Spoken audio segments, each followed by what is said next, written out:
Hello friends, आपका स्वागत है मेरे चैनल भक्ति की शक्ति में। आज मैं आपके लिए शिव चर्चा की कहानी लेकर आई हूँ। अगर आपको यह कहानी पसंद आए तो कमेंट बॉक्स में शंकर भगवान की जय अवश्य लिखें। और यदि आप मेरे चैनल पर नए हैं और अभी तक आपने मेरे चैनल को सब्सक्राइब नहीं किया है तो प्लीज़ सब्सक्राइब कर लें और बेल आइकन पर प्रेस कर दें ताकि मेरे नए आने वाली वीडियो की नोटिफिकेशन आपको मिलती रहे। किसी गाँव में एक बूढ़ी माँ रहती थी। वो बिल्कुल अकेली थी, उनका कोई नहीं था। वह बूढ़ी माँ बहुत ही कंजूस थी। उनकी कंजूसी के चर्चे दूर दूर तक थे, परंतु उनमें एक अच्छाई थी। वह भगवान शिव की भक्त थी और हर समय शिव नाम का जाप किया करती थी। वह हर समय ओम नमः शिवाय, ओम नमः शिवाय का जाप करती रहती थी, लेकिन वह धर्म के नाम पर कोई कार्य नहीं करती थी। वह इतनी कंजूस थी कि उनके दरवाजे पर कोई भी आए, चाहे साधु संत हो या भिखारी हो या भूखे प्यासे लोग, वो किसी को भी कुछ नहीं देती थी। वह बिल्कुल भी दान पुण्य नहीं करती थी। गांव वाले बूढ़ी माँ से कहते थे कि अम्मा, तुम धन का क्या करोगी? तुम्हारे आगे पीछे भी कोई नहीं है, फिर भी तुम किसी को कुछ नहीं देती हो। तुम इतनी कंजूसी क्यों करती हो? तुम कभी दान पुण्य नहीं करती हो, तुम्हें मरने के बाद नरक मिलेगा। लेकिन वो बूढ़ी माँ कहती, मैं नरक में नहीं, मैं तो शिवलोक में जाऊंगी। मैं भगवान शिव का हमेशा नाम जपती हूँ। उस बूढ़ी माँ के कंजूसी के चर्चे सिर्फ गांव में ही नहीं बल्कि देवलोक में भी फैली हुई थी। शिवलोक में भी बूढ़ी माँ की चर्चा होती थी। भगवान शिव सोचते हैं कि ऐसा कैसे हो सकता है? ये बूढ़ी मेरी सच्ची भक्त है, ये इतनी कंजूस कैसे हो सकती है? एक बार भगवान शिव ने सोचा क्यों ना देखा जाए ये बूढ़ी माँ कितनी कंजूस है। फिर भगवान शिव एक साधु का रूप धारण कर उस बूढ़ी माँ के घर गए। उन्होंने बूढ़ी माँ से भिक्षा मांगी तो बूढ़ी माँ ने अंदर से कहा कि अभी मुझे काम है, थोड़ी देर में आना। भगवान शिव वहाँ से चले गए। थोड़ी देर बाद फिर भगवान जी आए तो बूढ़ी माँ ने फिर बहाना बना दिया और बोली शाम में आना। भगवान शिव फिर चले गए। शाम के समय भगवान शिव फिर से आए तो बूढ़ी माँ ने कहा, मैंने तो खा पी लिया है, अब देने के लिए कुछ भी नहीं है। भगवान शिव चले गए।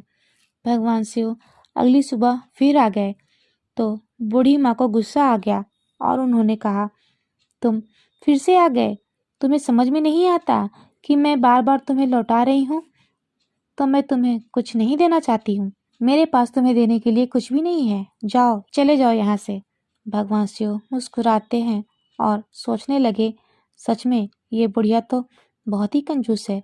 फिर भगवान वहाँ से लौट गए। धीरे धीरे समय बीतता है और बूढ़ी माँ की मृत्यु का समय निकट आ जाता है। वह भगवान शिव का नाम जपती रहती है।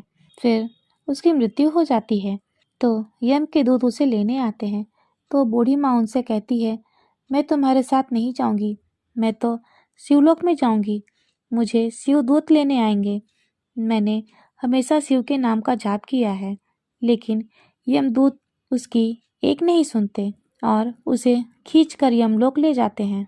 रास्ते में बूढ़ी माँ कहती है, तुम लोगों को मुझे नर्क में ही ले जाना है तो ठीक है, लेकिन एक बार मुझे शिवलोक ले चलो, मुझे भगवान शिव के दर्शन करने हैं। बूढ़ी माँ के बार बार आग्रह करने पर यमदूत बूढ़ी माँ को शिवलोक ले जाते हैं। बूढ़ी माँ शिवलोक जाकर भगवान शिव से कहती है, हे भगवान, मैंने तो हमेशा आपके नाम का जाप किया है, फिर भी ये लोग मुझे नरक में ले जा रहे हैं। भगवान शिव बोले, हाँ, तुम्हें नरक में ही जाना पड़ेगा। तब बूढ़ी माँ ने कहा, लेकिन भगवान, मैंने हमेशा आपकी पूजा की, आपका नाम जपा, फिर भी मुझे नरक में क्यों जाना पड़ेगा? तब भगवान शिव बोले, तुमने हमेशा मेरा नाम जपा है, लेकिन तुमने कभी कोई धर्म का काम नहीं किया है, ना ही किसी को दान दिया है, ना ही किसी भूखे को खाना दिया है। तुमने कभी किसी को कुछ नहीं दिया। तुम्हारे आगे पीछे कोई नहीं था, फिर भी तुमने सारा जीवन धन संचित करने में लगा दिया और बिल्कुल भी दान पुण्य नहीं किया, इसलिए तुम्हें नरक में जाना पड़ेगा। तो बूढ़ी माँ कहती है कि भगवान, मुझसे गलती हो गई, मुझे माफ़ कर दीजिए, लेकिन हे भगवान, मुझे कुछ दिन का समय दे दीजिए। तब भगवान शिव ने उसे 7 दिन का समय दिया। 7 दिन के लिए बूढ़ी माँ फिर से धरती पर आ गई और फिर से जिंदा हो गई। यह सब बूढ़ी माँ के शिव नाम का जाप करने का ही फल था कि वह मरकर 7 दिन के लिए फिर से जिंदा हो गई। अब बूढ़ी माँ बहुत दान पुण्य करने लगी, सबको बुला बुलाकर खाना खिलाने लगी। वह खाना बनाकर मंदिरों में भिजवाने लगी, भूखे प्यासे लोगों को खाना खिलाती और दान देती। और वह बूढ़ी माँ शिव चर्चा भी करवाने लगी और उसने भंडारे भी करवाए। उसने इन 7 दिनों में बहुत कुछ दान पुण्य किया, अपना सब कुछ दान कर दिया और फिर 7वें दिन उस बूढ़ी माँ की मृत्यु हो गई।